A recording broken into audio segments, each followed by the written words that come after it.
Hello, welcome to Hang with Humans podcast. It's me, RJ. I'm back.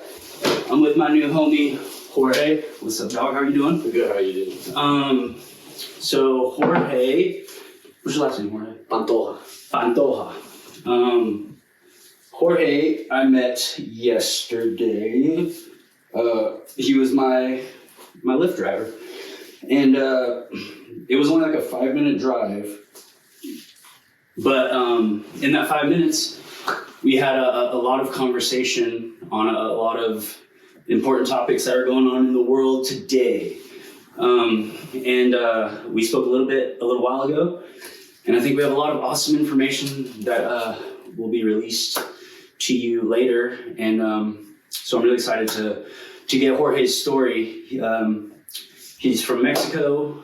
I've had some other people talk about immigration and stuff on the podcast, so that's very cool. I'm in Grand Junction, Colorado right now, getting a tattoo done by one of my good friends, Autumn. And so that's why I got this all on me right now. But before I go do that, I'm gonna talk to Jorge. So Jorge, how are you doing today, bro? I'm doing good, man. Good, man. So I want to start with, how old are you? 33. 33? And you were born in Mexico? I was born and raised in Mexico, yeah. What part? Palacio Durango. Okay. It's kind of dead in the middle. It's Dead in the middle? Yeah, flat, hot. Flat and hot? Yeah. Awesome. So a little bit what we do about with the podcast is showing people how other people grow up and things they've gone through to kind of help them lay out a map to how to do or don't do things, you know, because I think we all go through a lot of the same issues. And even just us talking today and yesterday, I can already tell like a lot of similarities. You're a very well-traveled person as well. So yeah, I have a lot of awesome questions to get started with. So Mexico, we were talking about your childhood and how you had a group of friends that you had watched them kind of get into drugs, or you guys were all in the same group, but you had a chance to go one way or another, and you chose to not do the drugs because you've seen the lives getting ruined and everything. Can you kind of like paint me a picture of like what childhood looks like for you in Mexico at that time? Yeah, so I mean, it was back, we were probably like 10 or 12. And there was a lot of kids in the same neighborhood about the same age, and we after school would like hang out and play soccer like on the street. That's kind of how life was 20 years ago. But that's kind of how we got started. And we'll play random games after playing soccer too. We'll sit by the house and just talk about, whatever, just come up with stories or how life was going for all of us. And yeah, I mean, it got to the point that, we started hanging out with older guys, and, they inviting us to like, just do different shit. And at some point, we all got introduced to drugs, mainly weed and coke. And, like there was a group of us that were not really into it, or we didn't have the interest, I guess, to find out more about it, and some did. Later on, we realized that, like the path that they got on was not the greatest.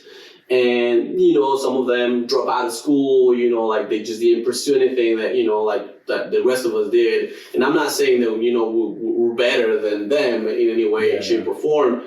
It was just a decision that we made at a really early age. And it, like we look back, and the ones that didn't do drugs back then, just got into work, or they kept studying, like not because the neighborhood we grew up in had this stigma that, like I think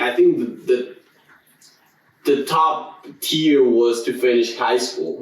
Like I don't think back then anybody really talked about college or a career or like anything like that beyond high school. But some of these friends, that drop out of school, I mean, we're talking 6th grade, 5th grade, and just trying to do different things at the time, just trying to be independent.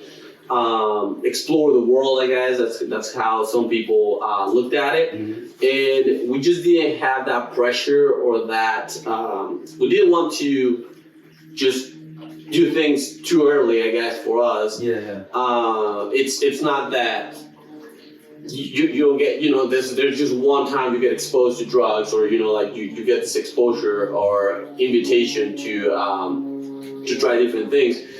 I've seen it throughout my life, but it's always where you are and how prepared you are mentally for, to say no.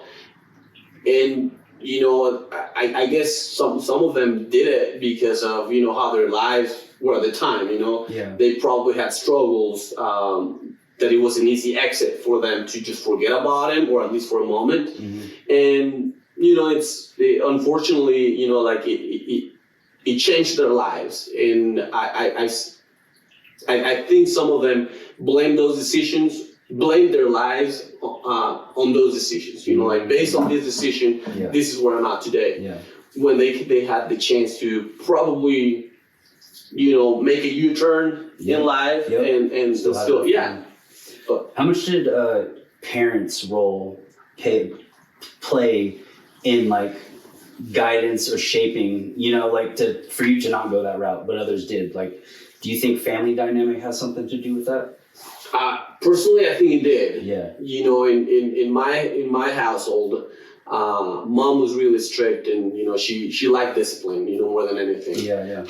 My dad has always, loved beer, but I mean nothing else. Nothing else. Yeah. Nothing else. And I remember my mom growing up saying something like, from all the things that your dad is, pick the good ones. Yeah. Just like he's not a perfect guy. Yeah. He never will be. You need to realize that, and just pick the good attributes that he has. He's a hardworking person. He's responsible with his money. He's responsible with his wife and his kids.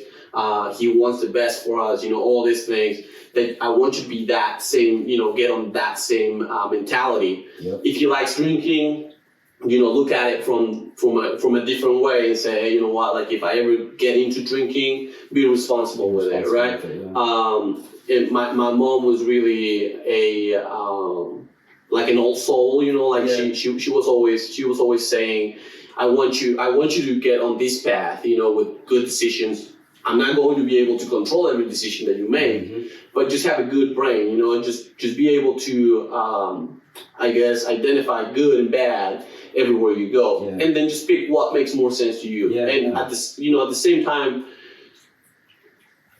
I love you and I will always respect your decisions, but know that the more better decisions you make, or the smarter decisions that you make, the prouder I'm going to feel.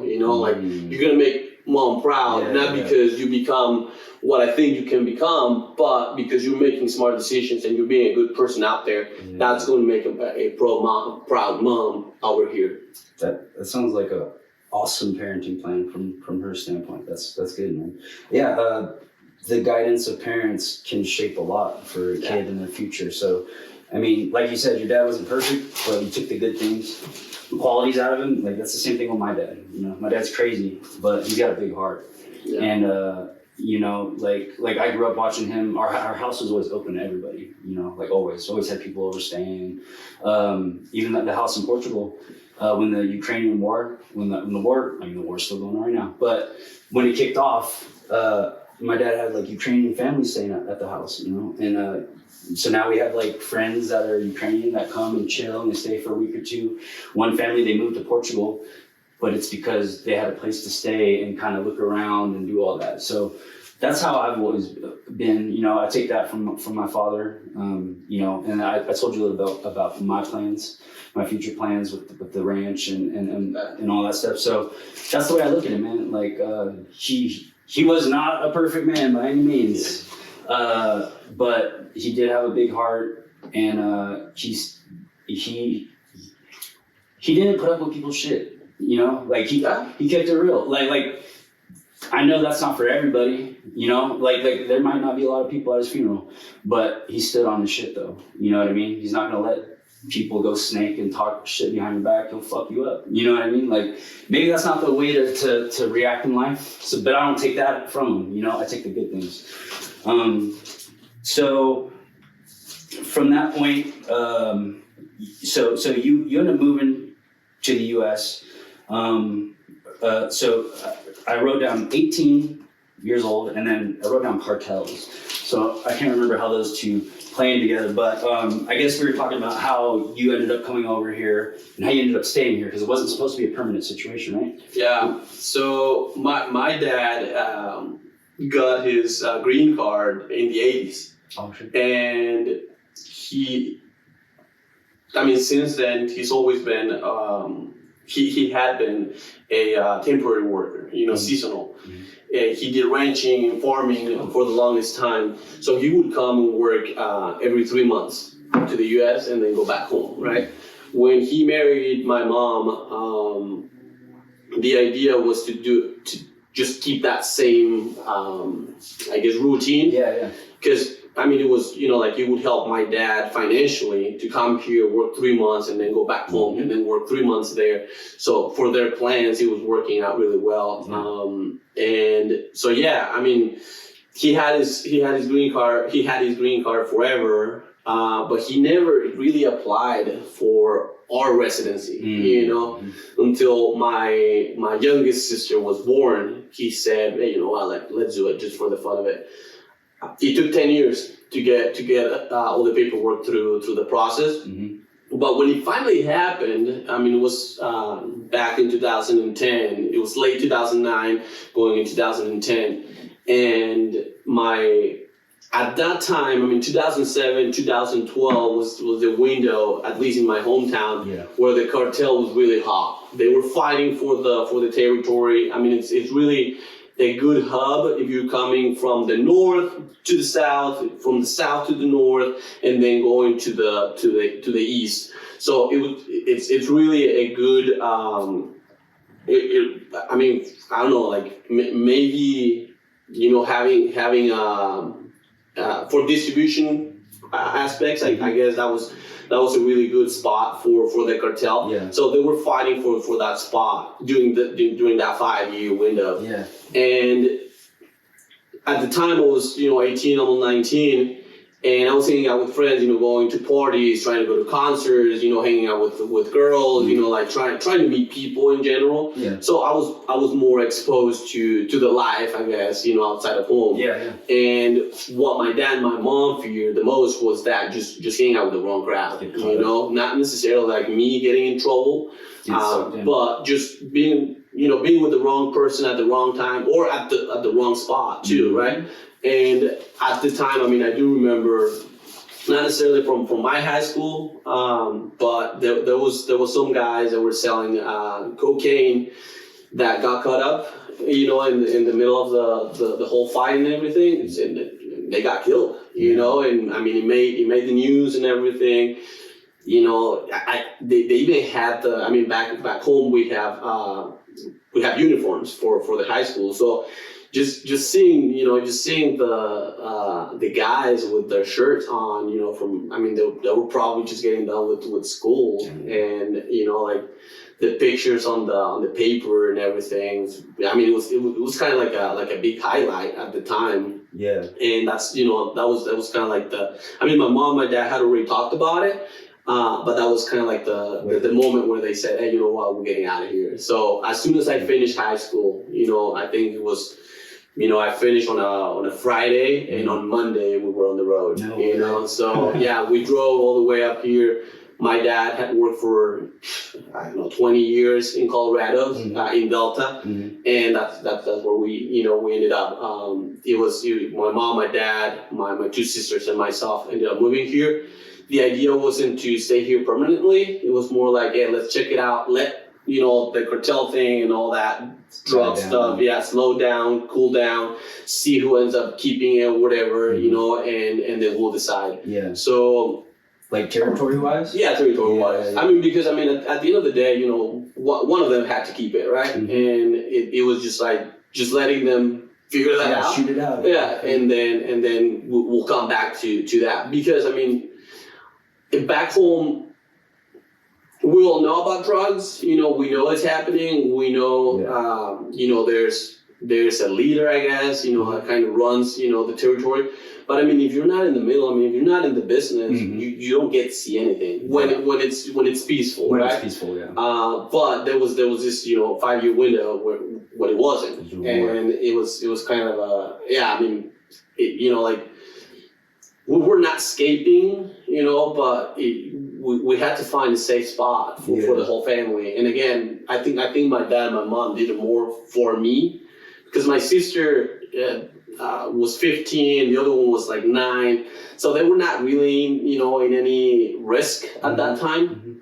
It was mainly me, and me being the only guy, you know, like just making dumb decisions, you know, and for them, I think it was just like, hey, you know what, like let's just let this guy mature a little bit, and then see the world a little bit more, you know, from a respect, you know, responsible side of things, and then we'll decide. We ended up moving up here. We liked it, and now we're here. You know, we live here. That's awesome. I love it, man.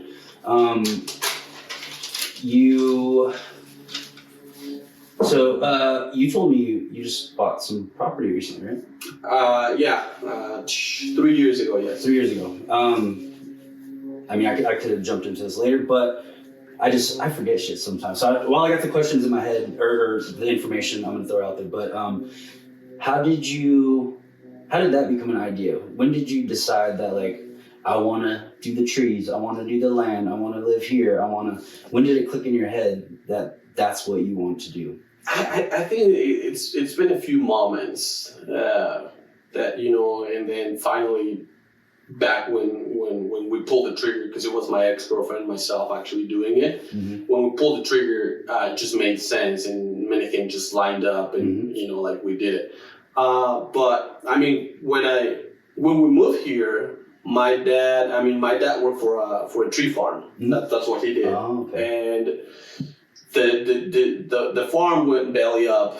So my dad ended up moving into construction. So he worked construction for a little bit under a contractor out in Delta. And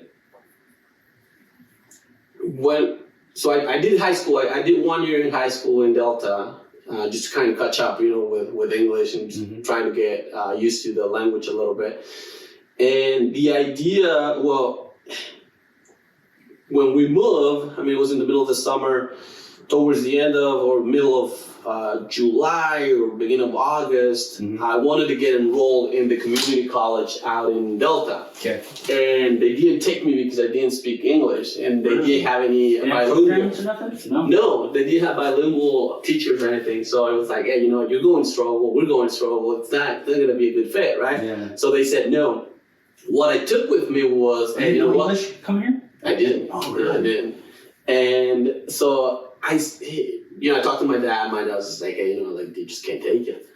And I was like, fuck, you know, like, I guess, you know, I'm out of luck, and I gotta find a job. You know, like, I'm 18, I'm 19, and I was like, well, you know, studying is not an option anymore, so might as well just find a job. Yeah. I ended up working for a farmer, a rancher, out in Delta, and this guy spoke no Spanish and I spoke no English, so we found a way to just communicate. That's awesome. Right? That's awesome. And he actually came up with the idea of going back to high school 1 year. It's like, hey, just give it a shot. You know, maybe you come out with some English, you know, after a year.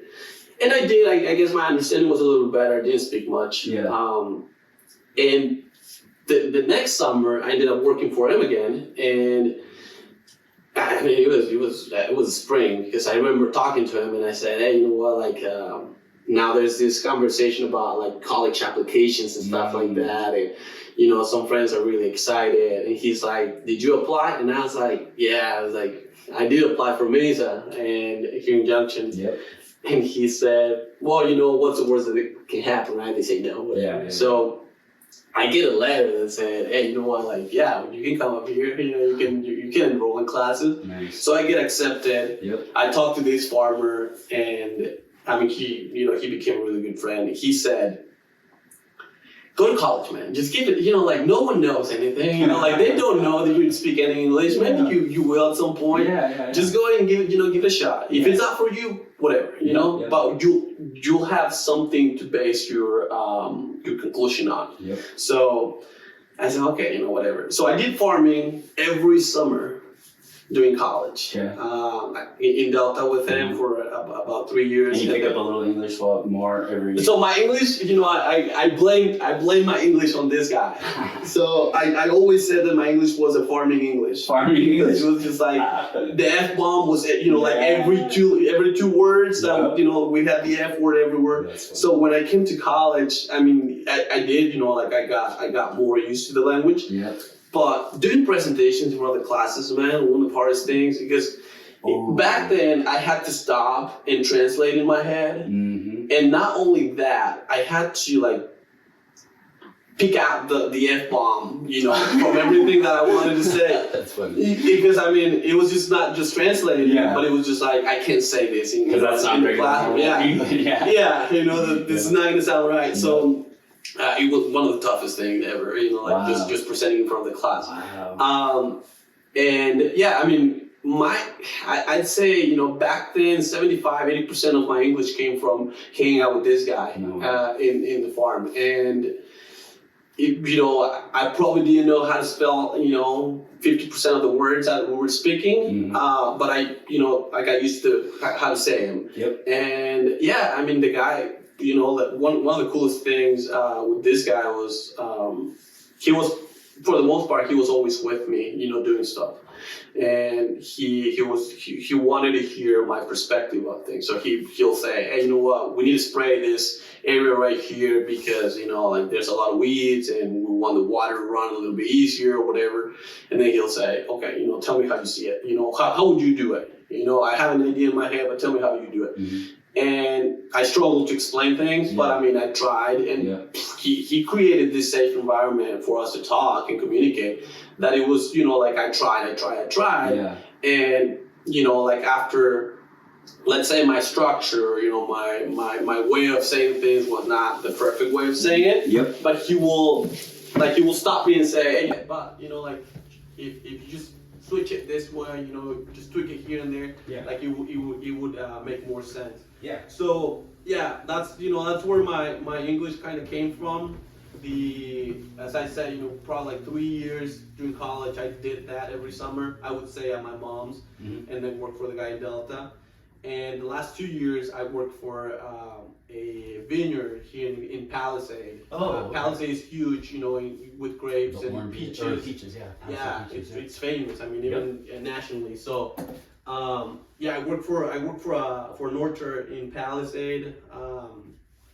I worked for a guy with a group that only spoke Spanish, so my English didn't really improve there. But I mean, it was really good work ethic at the time. So I think I mentioned this to you when I moved to Grand Junction for college, and I hang out with my friends and just we drove around, whatever.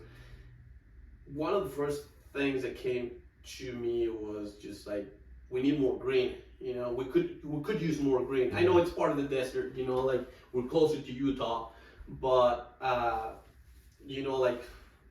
mean, even Delta is a little bit greener than Grand Junction. So I said, we have the rivers here, and we're just not tree active. So that's what I said. We need more trees. Later on, I said, you know what? What if I would, come up with my own tree farm? The one my dad worked for many years. And so I always had this crazy idea in the back of my head, and it's like thinking about it. When me and my ex, got together and we moved in and everything, she came up with the idea of just getting our own place, right? And I had already told her about this, tree idea that I had, and I was like, it's not to make a profit. It's more for me to just see the city the way I would like it to look like, And if I can do it with my own hands, let's do it. So my ex and I just kind of got on it. It's like, okay, you know, like if we're going to find a place for us, it's going to be like the house the way she wants it, but I want some land attached to it so I can do some trees. And we ended up finding a really good spot on 29 Road. And yeah, I mean, I remember, I mean, it's, you know, it took a lot of work to get the house remodeled the way she wanted it. It was, I mean, it took time and everything, but then I did plant some, I think it's about 2 acres of trees. Oh, yeah. And my first, I think the first order I got was, I don't know, 6,000 little trees. I mean, they were tiny. Right now, I'd say, you know, I got maybe 3,000 that survived, because some of them, I mean, it's, you know, you live and learn, right? Some of them are not for the weather that we have in Western Colorado. So some of them died, some of them struggled, eventually died. Soil-wise, I mean, you know, what soil they need to, and I guess, you know, like the type of soil that we have in Western Colorado. Not perfect. It's not for every tree. So I do have some that are making it. I mean, ash trees are doing well, catalpa trees are doing well, and I have some blue spruce trees. The idea next year, hopefully, you know, I get to save some money. I would like to buy some maple trees and then just run with it, see how they do. The idea right now is to plant some corn. I don't know, that's an idea just, you know, kind of crossed my head. I don't know, last month or so, and I talked to my dad, said, yeah, you can give it a shot, you know, see how that goes. We have really good corn in Olathe, which is 45 minutes, 50 minutes from here. And it's known, I mean, statewide. Really? Yeah, it's it's sweet. Yeah, it's sweet corn, and it's really good. So I bet that elote is fire. Yeah, heck yeah. So yeah, I mean that's kind of how the idea came about and how it got executed. It's again, you know, like it's not perfect, but bro, I'm doing it. Yeah, you put together a fucking game plan and you made it happen, bro. That's a big deal, man. You should be very proud of yourself. So since I want to kind of segue from the dreams of the trees, which you're doing right now, which is awesome, into mental health. Okay. But specifically therapy, because we were speaking a little bit earlier about how as men, and then especially where you grew up in the culture, that mental health really isn't a thing, or it's not something that people strive to like, you know, it's more like a, you know, pick yourself up, dust yourself off, you know, men don't cry, etc. type of thing. What was your journey to find therapy? Because you told me you started to do with couples therapy and then individual therapy. What are the things that made you change your mind on what therapy is to you? I mean, it's one of those things. I think it's a cultural thing. At least for me, it was for the longest time, because no one talked about it, right? I mean, growing up, I don't remember anybody talking about therapy, and you know, like all I knew about psychology was that it was a class, you know, in school, and you know, but I mean, I didn't have a friend or like a family member that would talk about, hey, you know what, like I'm going to therapy to better myself or to work on some things, you know, like I never heard that. So, you know, once I guess I got to my adulthood and, you know, like talking to people, and yeah, I mean, I grew up with that mentality of, hey, you know what, man, you know, men don't cry. You know, man, you should be strong enough to go through your problems yourself, and you know, it's a bad day or too bad, you know, go to sleep, and you know, tomorrow morning you'll try again. So, I think that was kind of again the mentality that we had at home too with my mom and dad, and I was never introduced to it, I guess, you know. And so when me and my ex, you know, we struggled with the relationship in some aspects. I mean, you bring two personalities into, you know, this under the same roof. They're gonna, like, you're going to find rough spots, you know, that friction, and you know, like things that don't really make sense. Why? Because you're trying to bring, you know, different values or different experiences, and you mix that together, and it doesn't go well. So you kind of have to find a way to, like, or help you navigate those type of situations. Mm-hmm. And she was the one that said, hey, you know what, it would be good for us to go to counseling. Mm-hmm. You know, we gotta find, couples therapy. Yeah. And I remember back then, I mean, she probably took 2 years to convince me, you know. You're fine. I was just like, no, I don't think we need that. We just have to communicate better. We just have to, like I will find in my head the logic behind it. It's like, hey, you know what? Like, if we communicate a little bit better, if I work on these things, if you work on those things, we don't need no therapist here. Like, I don't know any couple that goes to therapy and then she'll say, hey, you know what? I do. Like, I know couples that go or have gone, and they came out of therapy as a better couple, right? Yeah. And I fought it for several, I would say like a couple of years at least. And then we got to like a really deep spot, in the relationship that I ended up saying, you know what, like, okay, let's give it a shot, let's give it a shot. In my head, I was kind of like checking out the relationship at that point. And I was like, well, last resort. Yeah, it was just like, if it doesn't work out, like at least we tried it. And we did. And then I realized that how, just being able to put it out there, you just saying things out loud help both of us, right? Because we assume a lot of shit. We assume a lot of shit in the relationship, and we fought for some things that were not even true, right? We were fighting things that were not even there. Exactly. So we ended up like going to therapy a couple times, and like some things got better, I'd say, in the relationship, not everything, and we still had things that we fought and argued about, but we kept trying. And I remember we went from that therapist because we thought it was just like, okay, like it might be we need therapy, but it might not be with this person, right? So we tried different therapists. We went to like a couple of we went to this guy for a couple of times. It didn't really click for us. What I realized too, with my ex is that sometimes it's not therapy itself, it's the person that's doing it. Like you gotta click with your therapist too. Like it makes sense.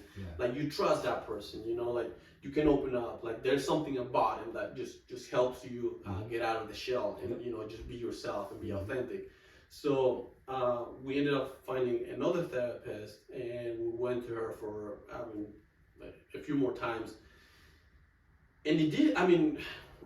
There were so many things that I think got better. We just couldn't get over the biggest issues in our relationship.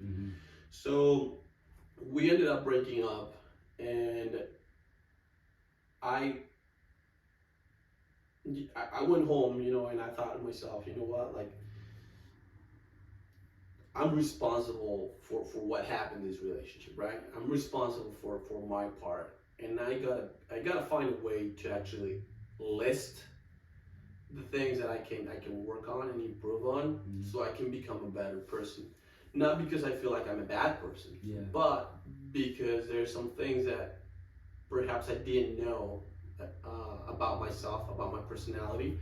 And so I ended up finding, my own therapist. And now it's a weekly meeting, like sometimes we do it in person, sometimes we do it over Zoom, and it's what I tell her is, I feel like you sit there and you listen to me a lot, like I talk a lot. And she's like, yeah, but that's good, because like it tells me that you're feeling comfortable, and it helps you open up with me, that too.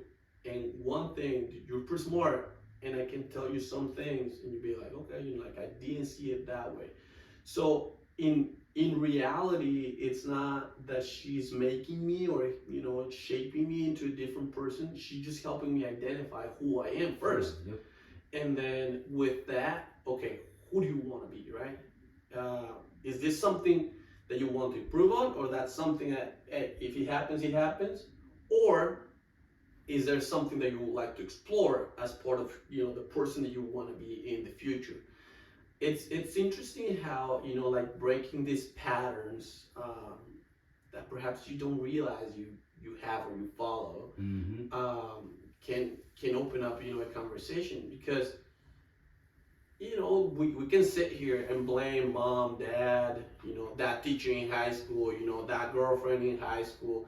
But in reality, you know, if you take action yourself, you can actually find doors that, and those doors will lead to different roads at the end of the day, right? So who do you want to be? Like that's you know, that's the main question. And do you really want to change? Do you really want to do better here? More than anything, you know, for me, I guess mental health means being comfortable with who I am, with my mistakes, you know, with my successes, you know, like everything that makes myself, you know, the person I am. Do I feel comfortable with that? Yeah. You know, the good, the bad, everything. Yeah. And it, you know, like one thing that my therapist mentioned a couple of times now, she said, well, you know, like it's good for you to go out there and try to help people, right? But if your cup is halfway, you know, how can you help, you know, pour into another cup? You know, like you gotta refill your cup first. Be okay with you know. There's a lot of things that go into who you are. You know, it could be work-wise, it could be family-wise, friends, you know, social life. I mean, anything. It could be. It could go down to like how you're eating. You know, that week. You know, that day. Do you exercise? You know, do you read? Like all those little pieces make up who you are. And if you're missing something, or you know, your cup is not completely full, you gotta work on those things first before you look, you know, for the next person to help. Yeah. No, that's perfect, man. That's been a lot of my journey, to be honest. You know, just figuring out how to love myself the best, figuring out what I need to succeed, what type of people I need to be surrounded with. You know, just learning about myself. You know, my flaws, my things I need to work on, and that's pretty much the whole journey of this podcast has been that, man. Like taking a little bit from you, taking a little bit from the next person I talk to, going through how I handled that situation myself. Oh, why did they do it this way? Why did I do it this way? You know, but all of that is filling my cup up, you know, and when you're not out searching for it, you know what I mean, and you're just trying to take care of you, it's gonna find you. You know, you just can't rush it. That's just how it goes. You know, the best version of you is gonna attract what you deserve or what you need. So that's the way I'm looking at it. That's why I'm just like on this grind so hard. You know what I mean? Like I'm working on me right now, and being a good dad. That's the most important thing right now. So after this, I'm going Christmas with the kids and chilling. So cool, man. So once a week, huh? That's awesome. Once a week. That's cool. So you guys are like way comfortable. Yeah, it's already on my schedule, and it's, you know, she touches base with me beginning of the, you know, like early in the day, just to make sure everything is cool and everything is lining up. There's always the option to reschedule, but for the most part, like it's set on my schedule, and like that, it's something I look forward to. I don't know, like it again, you know, like I've talked about things that I probably have not talked about out loud, you know, in terms of going back to that, you know, like I don't wear my emotions, my feelings, you know, a lot, so I don't show them. Lucky. And but you know, like it's sometimes it's okay, you know, like sometimes again, you know, with the right people, it's okay to show it, you know, and more than anything, it's it brings you back to who you are, and it just reminds you that you're human, right? Again.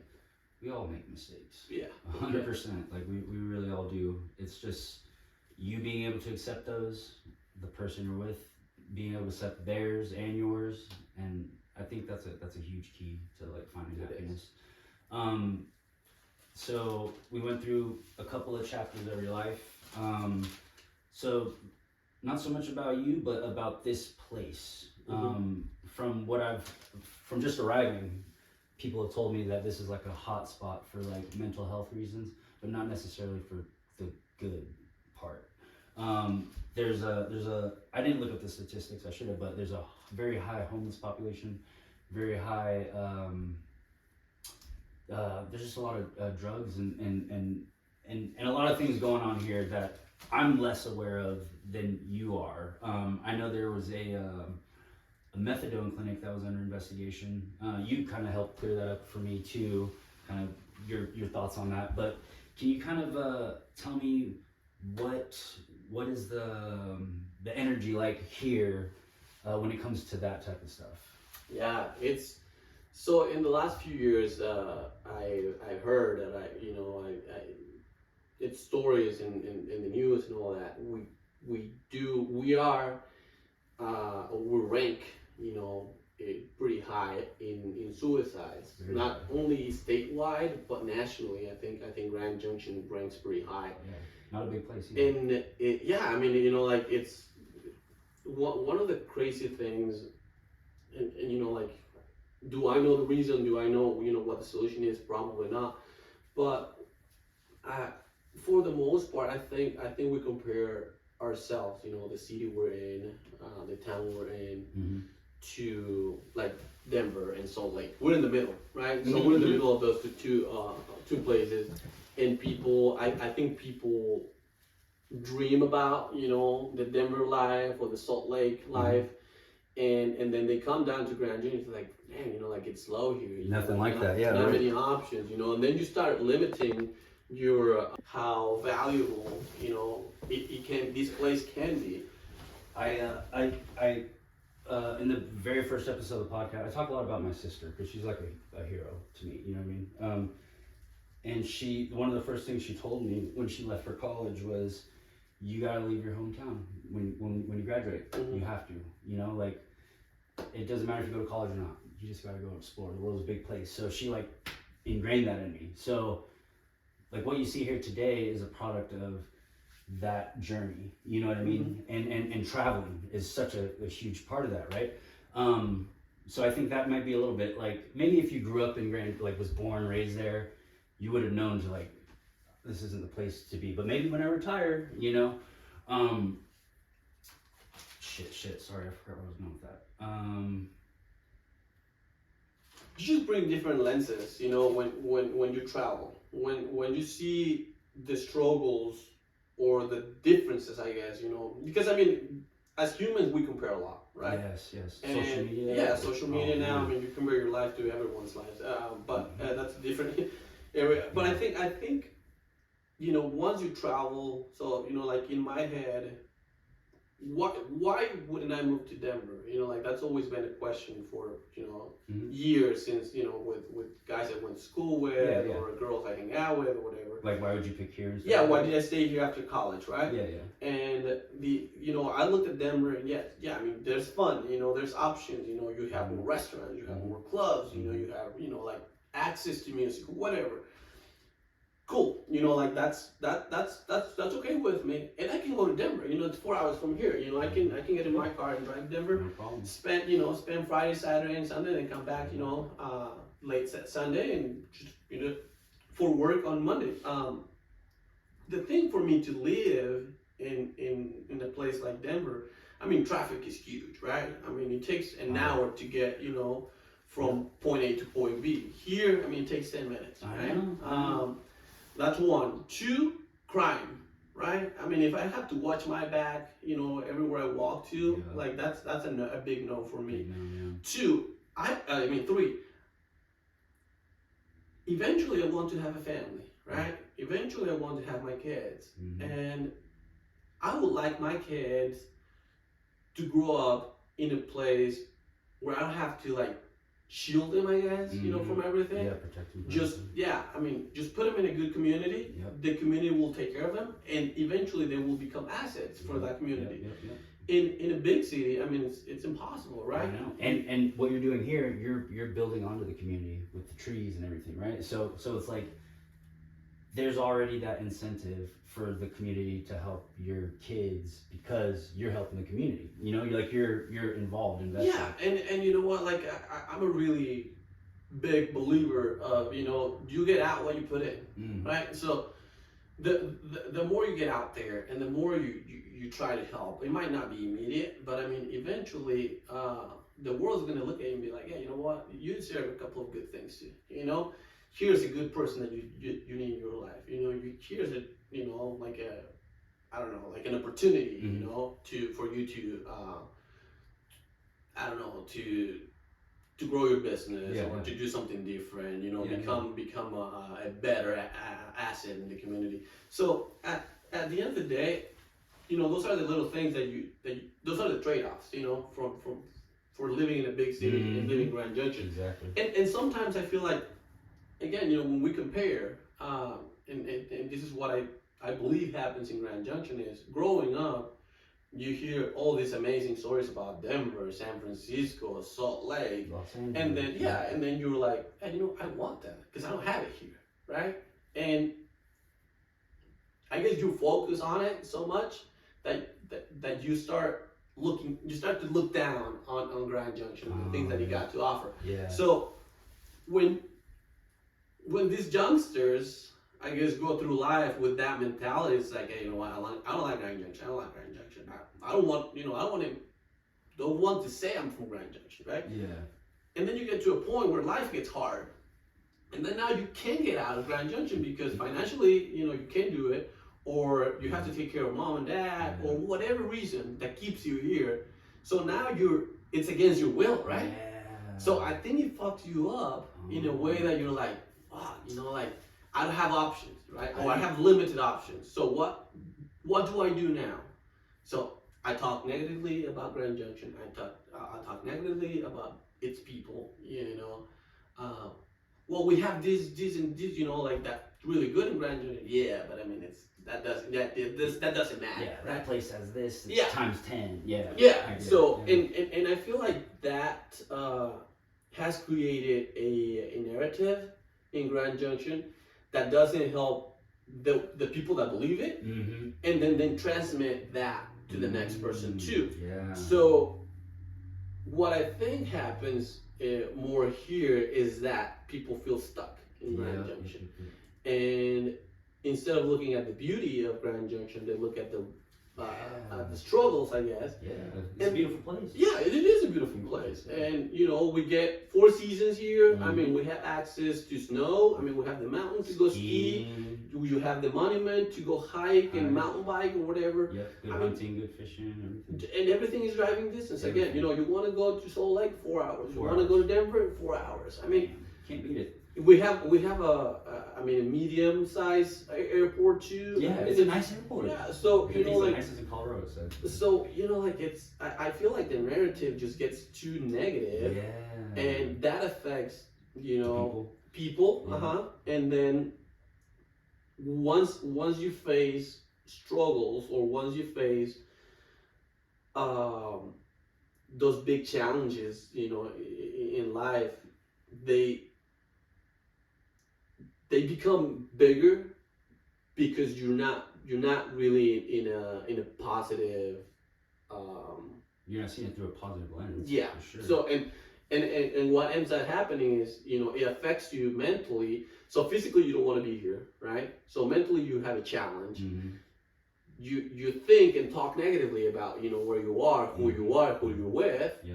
So what ends up happening is, you know, unfortunately, you know, it's I wouldn't say it's an easy exit, but I mean, suicide becomes an option. I wouldn't say like it's what it crosses your mind a lot easier than if you were in a happy spot, right? Absolutely. So if you're happy, you know, like I get it, you know, like we're going to see people die. You know, you're going to see, you know, friends, family, loved ones die.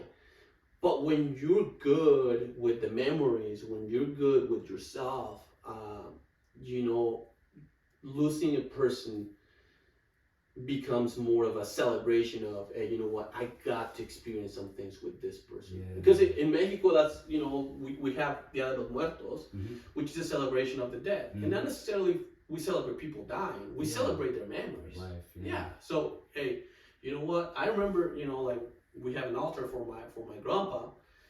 We're not celebrating that he died. We're celebrating that we got to spend a lot of time with him, and we got stories with him that we can pass on to the young ones that perhaps didn't get to see him, right? Mm-hmm. So what ends up happening is we look at death as a way to remind us that we're human, that we're all gonna get there. Mm-hmm. But at the end of the day, are you happy with the memories that you got to build? With that person. Yeah.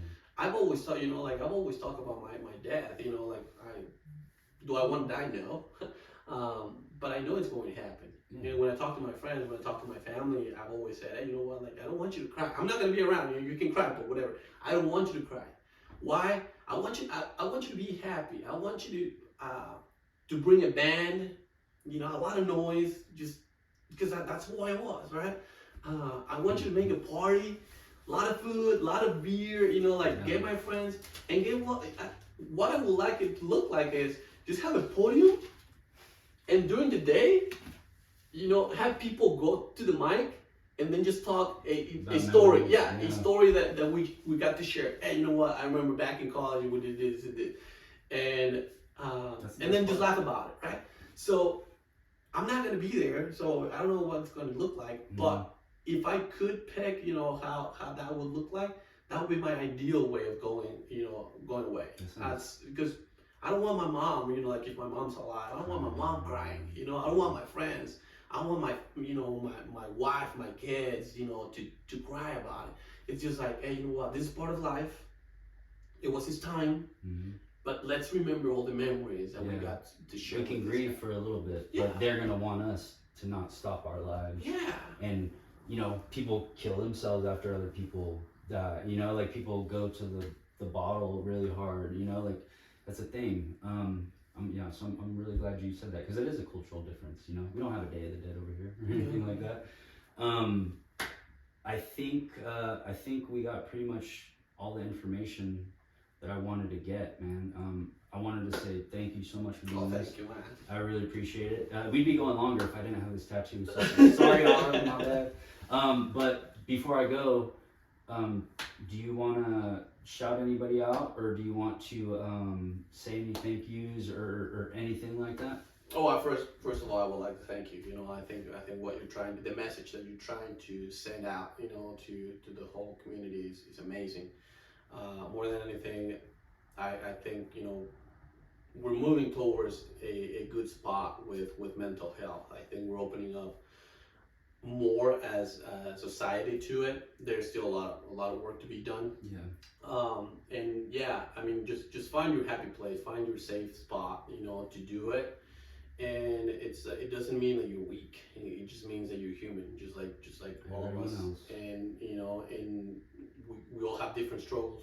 I think we touch on not judging people without actually getting to know their stories. Yes. And it's important. Important. I've been judged for how I look like, right, or how I'm dressing up, or whatever. How I talk, whatever. Yeah. So it's not a good start, and that's the society we have become, I guess. Yeah. And it's something that we could really work on. And social media is not all real, right? I mean, your life is just as good as the person next to you. And one thing that I learned, I mean, I got off social media a couple of years ago, and one thing that I learned was you will never see a person posting the shit that really happens to them. They post the good stuff. Unless you're me, you go on my shit, you're like, man, this guy's depressed. Hey, no, but you know what? It's real, right? I mean, people post, the happy shit, like the money, the cars, the house. Yeah. But I mean, when you go to jail, you're not taking pictures like, hey man, I made it to jail. I spent 3 days. And it's like, it sucks. I got beat up. No, you're not posting that. So don't compare your life to social media people or personalities or whatever. Yeah. At the end of the day, just be responsible with your life. Make good decisions out there. I do believe that, you know, I was telling you, I'm a big believer in fate. Yeah. So you will eventually find your spot where you need to be with the person you need to be, and it was meant to be that way, right? Mhm. So you just don't rush it. Yeah. You know, you just be smart about, you know, who you hang out with, the decisions that you make. Yeah. In every decision that you make, even if it's the wrong one, you can always make a U-turn and come back and, you know, Yes. fix it, do it differently. Do it differently. I read this quote on a book that said, hey, sometimes you get on the wrong train, right? And it's fine. But the longer that you realize you're on the wrong train, the more expensive your way back is going to be. And then it said at the bottom, we're not talking about trains. You know, he was talking about decisions in life in general. So, yeah, I mean, you know, like it's okay if you make mistakes. It's okay if, you know, like you're not the perfect person or who you want to be at the moment. Yeah. But it starts with little decisions. You know, the way you wake up in the morning. You know, like I mean, it's just little pieces that make up this big puzzle. Mm-hmm. And if you're always looking for happiness as a result of something, you'll never get there. Because I mean, happiness is not a result of anything. It's more of how you feel, right? And it's, you know, like if this and this happens, then, you know, I'm going to be happy. Yeah, I mean, you're looking at it the wrong way. It's more like, okay, I'm happy with who I am. Can I do better? Can I do more? And let's explore that. Yeah. But other than that, bro, you know, it's life. Life will happen if we're here or not. One thing that I learned with the trees is if you want to leave a legacy, plant a tree. That's something I learned. Nice. And yeah, I mean, for those, you know, that have never made it to Grand Junction, it's a beautiful place. We're really welcoming, and come check it out. You know, we have outdoors throughout the year pretty much. Mm-hmm. So, you know, it's a beautiful place. It's getting a little bit more expensive now that people are finding it. Figuring it out. But you know, it's a really cool spot. For me, it's home, and you know, if I get to make a difference out there, one day at a time, you know, great.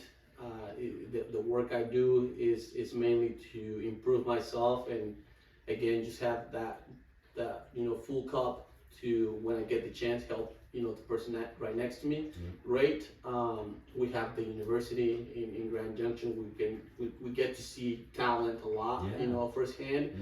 So I do see big things for Grand Junction, you know, down the road. And yeah, I mean, if you make it down here for anything, yeah, my farm is PG Farm, so eventually I will have thousands of trees, and that will be the dream, right? So come check it out. You can always ask for Jorge. I don't think there's many Jorges out here, so you know, it's easy to find me. And if not, just Google the farm and you'll find it. So there you go. thank you. Hey, awesome, bro.